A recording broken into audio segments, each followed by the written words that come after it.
Have you ever loved someone so much that you started to hate yourself? Have you ever given pieces of your soul away, one by one, until you looked in the mirror and didn't recognize the hollow eyes staring back? They say the most dangerous thing in the world is a weapon. They are wrong. The most dangerous thing in the world is a heart that does not know how to close its doors. Because a door that is always open doesn't just let love in, it lets the thieves in too, and they will take everything. In the gray, rain-swept city of Aurelia, suspended high above the thunderclouds, lived a man named Elias. Elias was not a warrior or a king. He was a weaver of essence. It was a magic specific to his bloodline, a curse masquerading as a miracle. Elias could look at a person and see the frayed edges of their spirit, their grief, their insecurity, their heartbreak, and he could mend it. But he did not use thread from a spool. To mend a broken spirit, Elias had to pull the golden thread from his own veins. He had to unravel his own joy, his own peace, and his own vitality to patch the holes in others. For years, Elias was the jewel of Aurelia. He was the city's savior. But saviors, as history tells us, usually end up on crosses. The tragedy began on a Tuesday, cold and biting. A young woman named Clara came to his shop. Her eyes were red-rimmed. Her husband had left her, and her confidence was shattered like glass. She sat on the wooden stool, weeping until her breath hitched. "I feel like nothing," she whispered, clutching her chest. "I feel like a ghost in my own life. Elias, please make me whole." Elias looked at her. He felt the familiar tug in his chest, the ache of empathy that was his undoing. He nodded. He sat at his great loom, raised his hands, and focused. He reached inside himself, searching for his own confidence, that warm, steady feeling that told him he was worthy. He grabbed the end of it, and he pulled. The pain was sharp, like a hook in the lung. As he wove his hands in the air, a golden, shimmering light flowed from his chest into Clara's. When he finished, Clara stood up. Her spine straightened. Her eyes cleared. She laughed, a sound like bells. "I feel wonderful," she said, spinning around. "I feel like I can conquer the world." She left without paying. She left without asking if he was hurt. Elias sat in his chair, trembling. A gray patch appeared on his skin, just over his heart. He felt a sudden wave of doubt wash over him, a question of whether he was good enough. He had given his certainty to her. "It's fine," he told himself. "She is happy. That is what matters." Stop for a moment. Look at Elias. He is making the mistake that ruins lives. He believes that if he suffers enough, they will love him. He believes his pain is a currency that buys loyalty. There is a reason you are hearing this story right now. There is a reason you found this channel. Most people walk through life blind, giving and giving, until they break, never understanding why. Elias had no one to warn him. He had no voice of reason. If you are not subscribed to this kind of truth, if you are not constantly reminding yourself of these lessons, you are walking into the dark without a lantern. Don't be like the ones who scroll past. Subscribe to the truth now before the darkness in this story becomes the darkness in your life. Because what happens next to Elias happens to everyone who refuses to learn. Months passed, and the line outside Elias's door grew. A merchant came, consumed by the stress of a failing business. He needed peace. Elias gave him his own calm. That night, the merchant slept like a baby, while Elias paced his floor until dawn, his heart racing with anxiety he couldn't understand, sweat dripping down his graying face. A mother came with a child who was born without laughter. She needed joy. Elias gave the child his own sense of humor. The child giggled all the way home. Elias sat in the dark, staring at a wall, unable to find a reason to smile. He tried to remember a joke, but his mind was a blank slate. The people of Aurelia grew bright, strong, and vibrant. The city was known as the City of Radiance, but in the center of it, the weaver's shop grew darker. Elias was fading. The golden glow that used to radiate from his skin was gone, replaced by a dull, ashy gray. He moved slowly, like an old man, though he was only 30. He was cold, always cold, no matter how many fires he lit. One evening, the mayor of Aurelia arrived. The mayor was a large man, boisterous and beloved, but he had a secret deep fear of mortality. He wanted timelessness. "Elias!" the mayor boomed, filling the small, dim shop. "The city festival is approaching. I must make a speech that will be remembered for centuries. I need charisma. I need vitality. I need a shine so bright that no one sees my age." Elias looked up from his loom. His eyes were hollow. His hands shook uncontrollably. "Mr. Mayor," Elias rasped, his voice thin as paper. I have very little left. If I give you more, I fear I will unravel completely. I am empty." The mayor frowned, his face softening into a mask of pity that felt like a slap. "Elias, my friend, look at all you have done. You are a hero. But think of the city. Without my leadership, the city falters. If the city falters, everyone you helped will suffer. Do you want their pain to return? It was the ultimate trap. If you stop now, everything you gave before was for nothing." "I am so tired," Elias whispered. "Just this last time," the mayor pressed, placing a heavy hand on Elias's frail shoulder. "After this, I promise, the city will take care of you. We will build a statue in your honor." Elias looked at the mayor's expectant face. He looked out the window at the laughing, happy people, people breathing with his lungs, smiling with his joy, walking with his strength. He felt a terrible obligation. He had made them.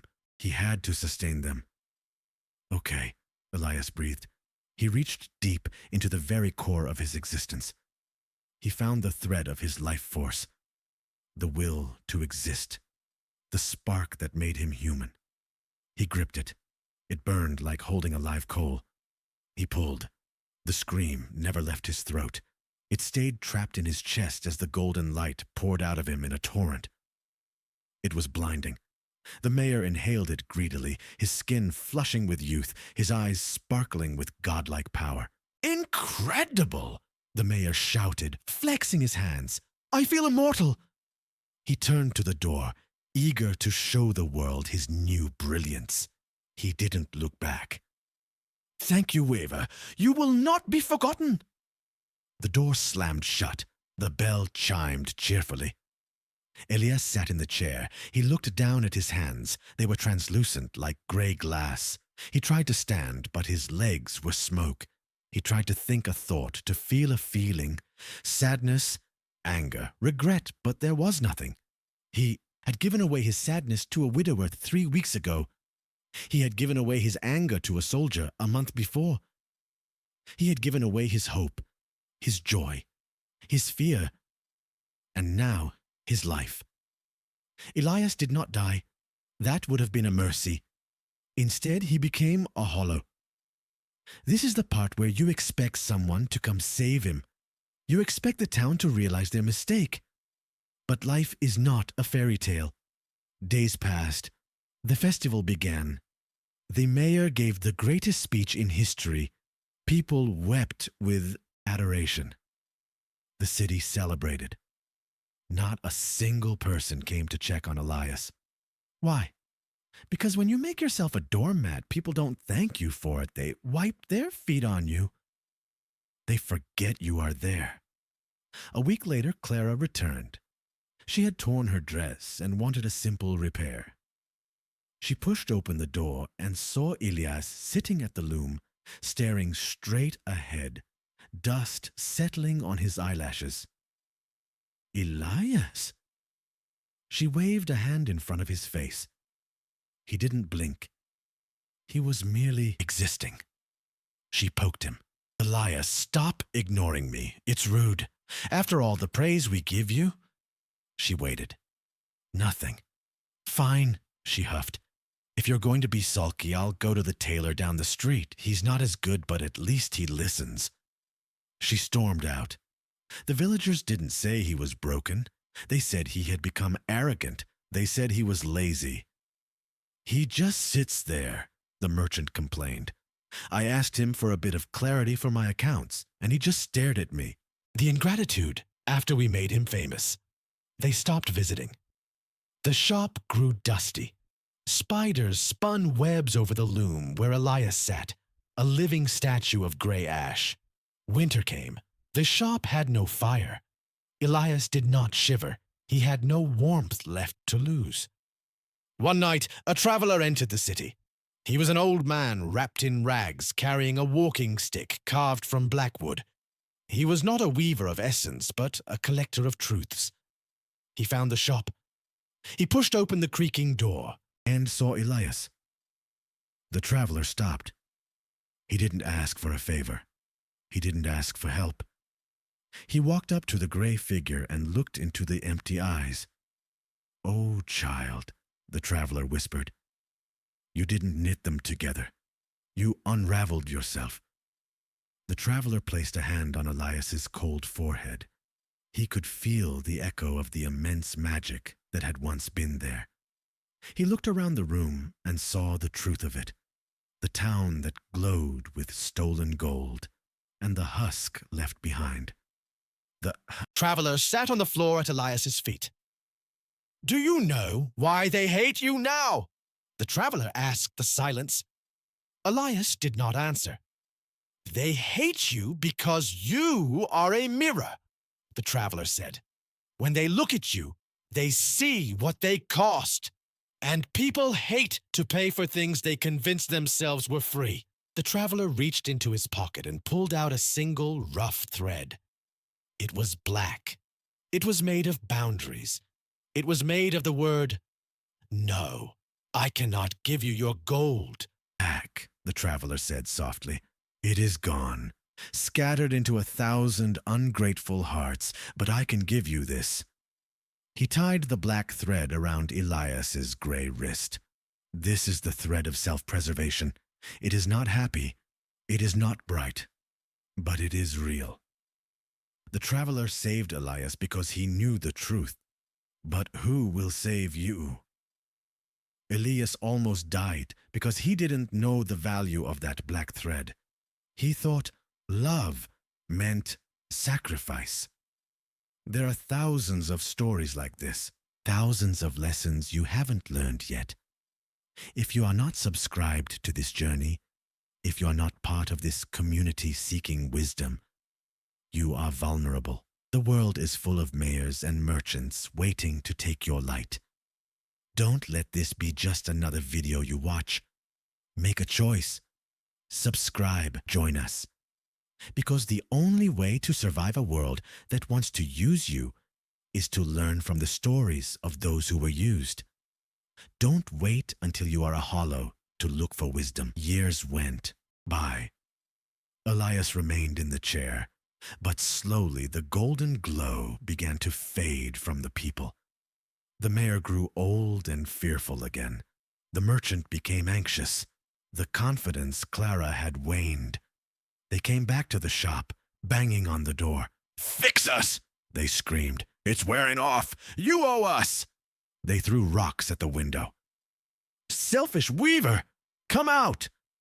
Elias sat in the dark. But then a twitch. His finger moved. It brushed against the rough black thread on his wrist. The sensation was not pleasant. It was gritty. It was hard, but it was his. For the first time in a decade, Elias blinked. A single tear rolled down his cheek, not golden, but clear water. He stood up. His joints cracked like dry branches. He walked to the door where the angry mob was shouting demands. He opened the door. The crowd fell silent, expecting the golden light, expecting the miracle. Elias looked at them. He looked at the mayor, fat on stolen vitality. He looked at Clara. "Help us," the mayor commanded. "I command you!" Elias opened his mouth. His voice was a rusted gate, scratching and deep. "No," the crowd gasped. "But we need it," Clara cried. "I'm sad again." "Then be sad," Elias said. "I am afraid," the merchant yelled. "Then be afraid," Elias said. "But you can fix it," they screamed. "It costs you nothing to help." Elias looked down at his gray, scarred hands.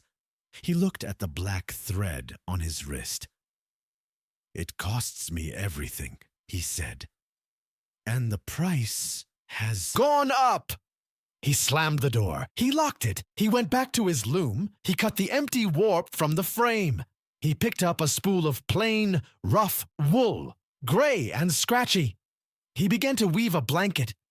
It was not magical. It did not glow. It would not fix a broken heart or cure a fear of death. But as he pulled the lever and the loom clacked, thud, thud, thud, Elias felt a tiny flickering spark in his chest. It was faint. It was cold, but it was his own heat. Do not set yourself on fire to keep others warm. The ash you become will not be thanked. It will be swept away. Your boundaries are the only things that define where they end and you begin. Without them, you are not a person. You are just a supply closet, and supply closets are never loved. They are only used. Be wise, be guarded, and stay close to the stories that tell you the truth.